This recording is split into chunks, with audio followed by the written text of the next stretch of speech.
پھر انہوں کے دل کے اندر خود بخود اللہ کی محبت پیدا ہو جاتی ہے۔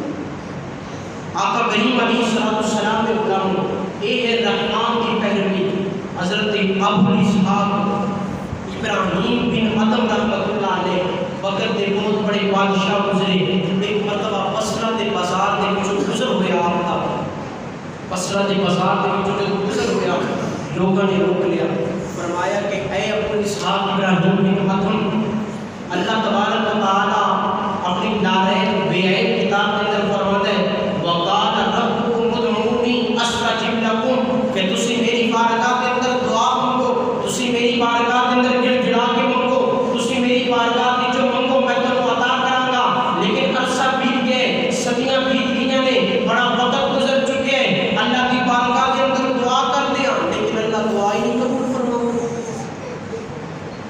ابو اسحاق ابراہیم بن ادم رحمۃ اللہ علیہ آپ کا تعارف ہے کہ آپ کے اوپر ایک مرتبہ شیطان آیا، آپ کے کہنے لگا کہ ابراہیم بن ادم کی کھاؤ گے؟ فرمایا موت کھاؤں گا۔ کتنے رہو گے؟ فرمایا قبر کے اندر رہنا پسند کروں گا۔ فرمایا کہ قبر کے اندر رہنا پسند کرو گے، کی پانا پسند کرو گے؟ فرمایا کہ میں کفن پانا پسند کروں گا۔ ابراہیم بن ادم رحمۃ اللہ علیہ کو جدو بصرہ کے بازار والے نے یہ سوال کیتا کہ اللہ رب العالمین ساڈیاں دعاواں کیوں نہیں مستجاب فرمانا؟ فرمایا کہ لوگوں تواڈے دل 10 چیزاں دی وجہ تو مردہ ہو چکے۔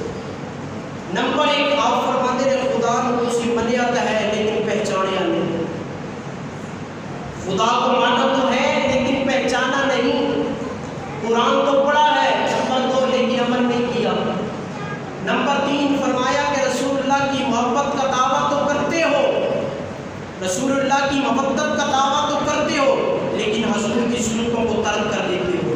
آج دیکھ رہے ہیں حضور کی سنتیں کتنے جانتی ہیں، ہر بندہ سمجھتا ہے۔ نمبر 4 فرمایا کہ شیطان کی عداوت کا دعویٰ تو کرتے ہو لیکن شیطان کی عداوت کا دعویٰ کرنے کے باوجود خود شیطانی کام کرتے ہو۔ نمبر 5 فرمایا کہ تم جنت میں جانے کا ارادہ تو رکھتے ہو لیکن کوئی عمل کرنے کے لیے تیار نہیں۔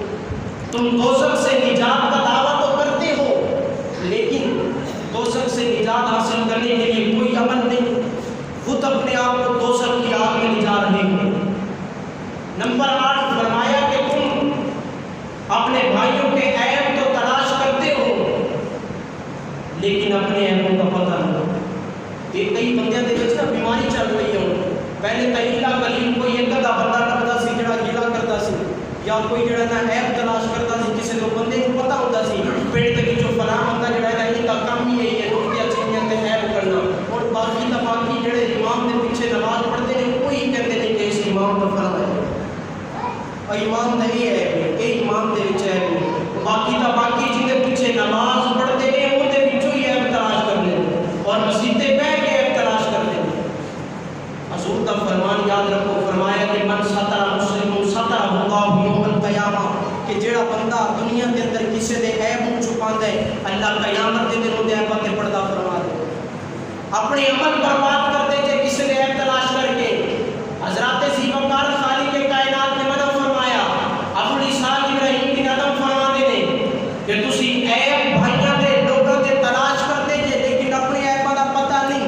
نمبر 9 مردے ہزارہ دفنائے نے لیکن عبرت حاصل نہیں کرتے تھے، موت ان پر حق سمجھتے تھے لیکن پر حق سمجھنے کے بعد بھی موت کی تیاری نہیں کرتے تھے۔ یہ آپ نے چیزاں بیان فرمائیاں، اللہ کی نعمتوں کا کھاتے تھے لیکن شکر نہیں ادا کرتے۔ یہ 10 چیزیں نے آپ نے واضح فرمائیاں۔